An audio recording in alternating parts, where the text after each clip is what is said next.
I don't think people have any idea what's really happening in Gaza and why it is happening. A few weeks ago, right before this war in Gaza ignites, Netanyahu goes to the United Nations General Assembly and he holds up this map and declares his plan for a new Middle East. And people are going, what is this stupid line this guy's drawing with a red marker? What it is an economic corridor that stretches all the way from India to the United Arab Emirates, into Saudi Arabia, into Jordan, Israel, and then finally to the entire European continent. I mean, the United States at this point, seeing their influence starting to fade, seeing the relevance of the dollar recede after they stole $300 billion from Russia. You have all these spooks in Washington and Tel Aviv, running around desperately trying to counter BRICS and counter China's new Silk Road. And this is their answer. This is a rival to the new Silk Road. Remember, the ancient Silk Road is the largest, most important trade route in human history. This thing is enormous. It stretches all the way from China to Syria to the Mediterranean Sea. The Chinese know how important this thing is and they want to revive it. It is the future of world economics, trade, and politics. Within the span of a few weeks, Iran and Iraq have signed a railway deal. So now you have a rail link for the new Silk Road. And President Assad of Syria, who the West have been trying to isolate for over a decade, is now visiting China, the world's largest economy, and signing a strategic partnership. This is pivotal. So now the new Silk Road has rail access all the way to the Mediterranean Sea through Syria's port in Latakia. So not just land, but maritime trade. This is crucial. And as enormous and important as all of this is just one aspect. This is just one aspect. You still have the gas. How can we talk about the Middle East without talking about gas and oil? When the US instigated the Maidan coup in 2014, that wasn't just about NATO expansion and encirclement of Russia.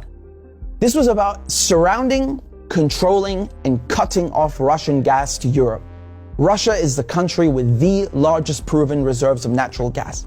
Control Ukraine, and you control the pipelines that feed and supply Russian gas to Europe.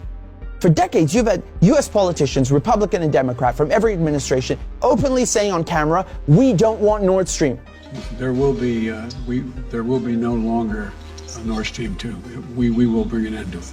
You want to have pipelines that don't go through Ukraine and Russia. For years, we've tried to get the Europeans to be interested in different pipeline routes. It's time to do that.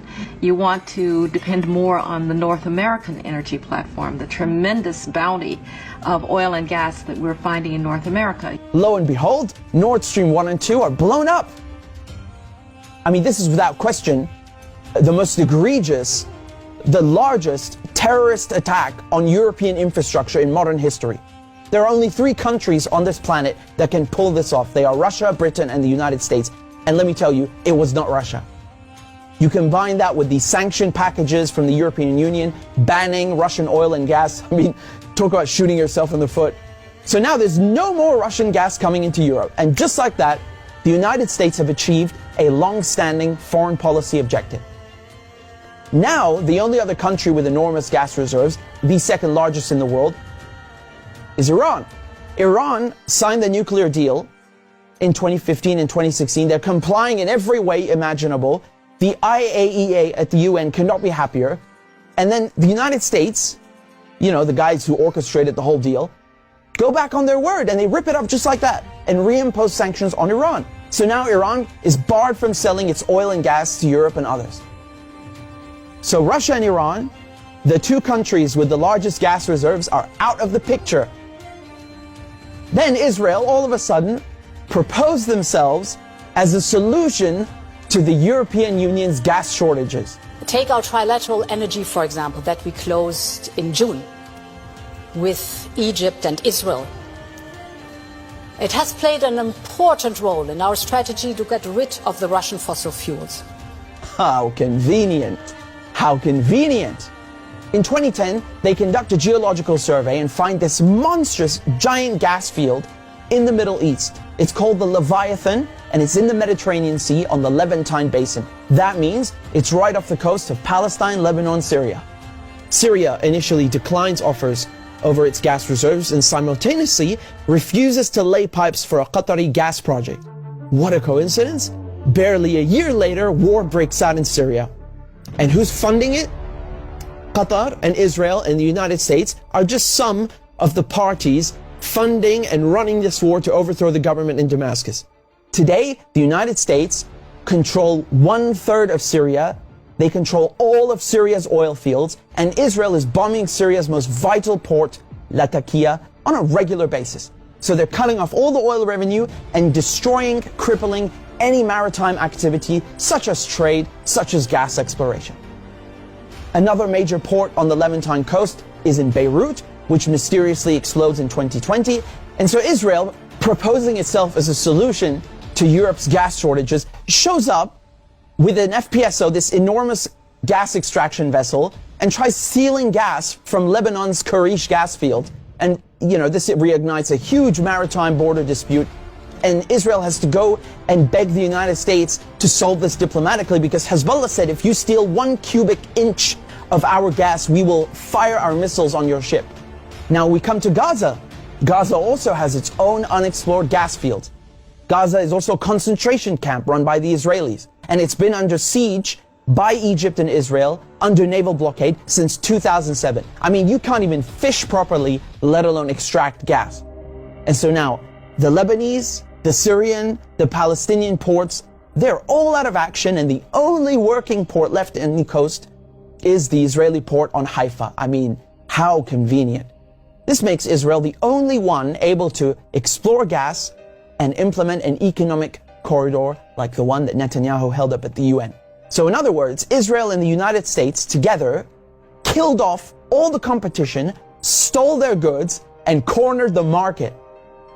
But as winter is approaching, Israel desperately needs to get that gas for Europe. But there's no stability. There can never be stability in the region without solving the Palestinian question.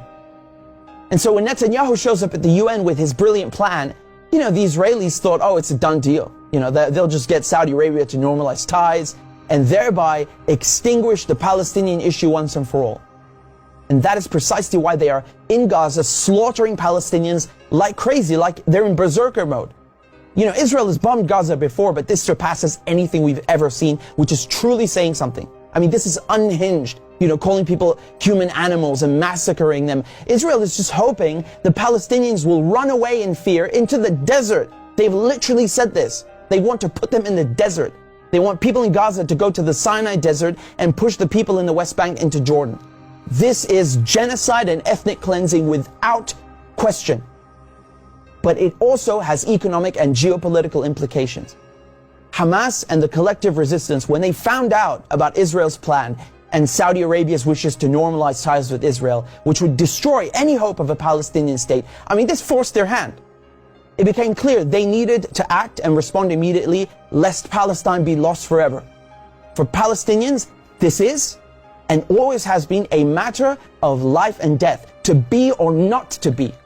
Either the resistance axis and the global south expel the American and Israeli colonizers from the Middle East, or Israel and the United States will continue occupying the region, choking off the new Silk Road, plundering Syria's oil, and keeping Russian, Iranian, and Arab gas cut off from the world market. This is a decisive moment, and not just for Palestine, because the victors will end up drawing the new map of the world to come.